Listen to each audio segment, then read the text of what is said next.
Welcome to Mrs. E English Skills. I'm Mrs. E and today we're looking at tense. So what is tense? Well, the tense of a verb tells us when the action has taken place.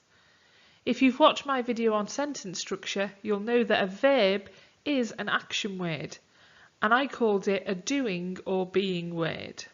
So for example, work, worked, working. They are doing words. Is, am and are, they are being words. So the action can take place in the past, present or future. For example, the past, I might say, yesterday I worked late. In the present, I might say I work late or I am working late. And in the future, I might say I will work late or I shall work late. First of all, let's start with the present tense, here and now. And we're looking at the simple present. We use the simple present when the action takes place now. For example, I want you to come here now. The action is something that happens regularly, such as I walk to work every day. Or you're describing things that are generally true, like air travel is expensive. And you can see I've underlined the verbs. We also have the continuous present. Now this is slightly different, as this is when the action is taking place now, but it is still taking place as we are speaking. It is carrying on. For example, I am climbing the ladder, or he is running a marathon. Let's look at this in more detail. In order to write the continuous present, you would need a being verb, am, is or are, depending on the subject, plus the action verb, plus ing. Let me add some subjects and show you some examples. I am jumping high. You, we or they are jumping high. He, she or it is jumping high.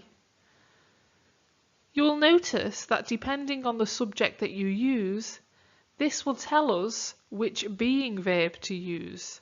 And it's important that you get this correct. This is called subject-verb agreement. And it's something that you would need to practice. Let's move on to past tense, starting with the simple past. So we use the simple past when describing something that has happened in the past but is now finished. For example, I painted the hall last week. I watched a movie yesterday. And I went to Mexico last year. I've highlighted the verbs painted, watched and went. At first glance, you would assume that you would just need to add ed or d onto your verb in order to turn it into the past tense. However, that's not the case due to regular and irregular verbs. For regular verbs such as love, walk, listen, this is the case, and we will just add ed or d on the end to turn it into past tense. But for irregular verbs such as go, have and make, the verb changes completely in its past tense form. This is something that you will have to practice and remember so you don't get caught out. Just like with present tense, the past tense also has a continuous past. And we use this when describing an action that carried on in the past. We often use this to describe what people were doing when something else happened. For example, I was climbing the ladder when I slipped and fell. Or he was running a marathon when the news broke. The process for writing the continuous past is very similar to the present.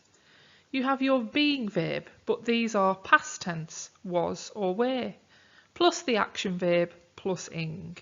And here are the examples with the subjects. So you could have he was jumping high, you were jumping high, making sure to get the subject-verb agreement correct.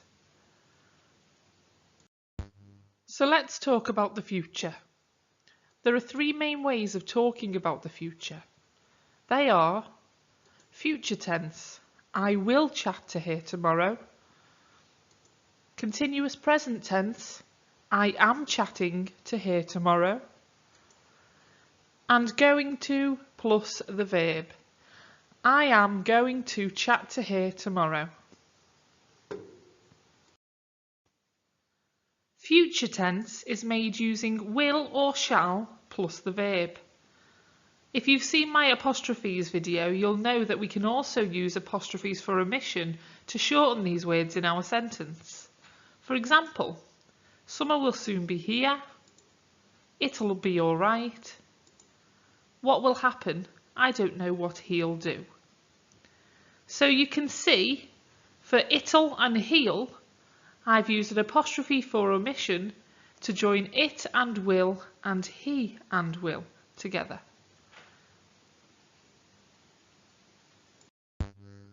When using the continuous present for future, you are describing a continuous action that will be happening in the future.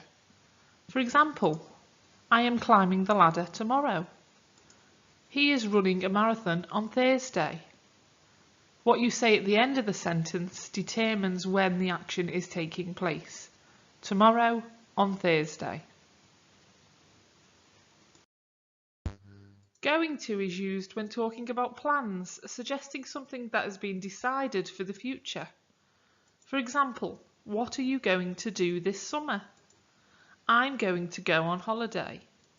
I think it's going to rain all summer at home, so I'm going to fly to Mexico. You can see I've added going to and then a verb. Going to do, going to go, going to rain, going to fly.